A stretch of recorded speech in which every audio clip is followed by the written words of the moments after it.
హైందవ శంకారావం. భారతదేశంలో ఉన్న అన్ని దేవాలయాలు ప్రభుత్వాల ఆధీనం నుండి బయటికి రావాలి. దేవాలయాలు స్వయం ప్రతిపత్తి కలిగి ఉండాలి అని మన రాష్ట్రంలో జరిగిన మహాబహిరంగ సభ. హైందవ శంకారావం సభ జరిగి ఇప్పటికి సంవత్సరం అయింది. 5 లక్షలకు పైగా హిందువులు ఈ సభలో పాల్గొన్నారు.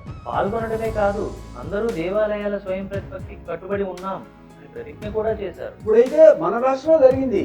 రాబోయే రోజుల్లో ఇలాంటి సభలు దేశంలోని అన్ని రాష్ట్రాలలో జరుగుతాయి. ప్రభుత్వాల ఆధీనం నుండి హిందూ దేవాలయాలకు స్వయం ప్రతిపత్తి కలిగిస్తూ చట్టం చేయాలి.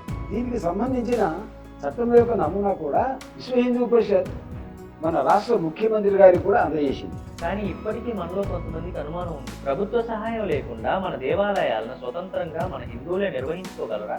అయోధ్యలో అసాధ్యం అనుకున్న శ్రీరామ మందిరాన్ని ప్రభుత్వం నుండి ₹1 కూడా తీసుకోకుండా కేవలం ప్రజలిచ్చినటువంటి విరాళాలతోనే నిర్మించుకున్నాము, నిర్వహించుకుంటున్నాము. ఇది చాలా మన దేశంలోని అన్ని దేవాలయాలని మన హిందువులే స్వతంత్రంగా నిర్వహించగలరు అని చెప్పడానికి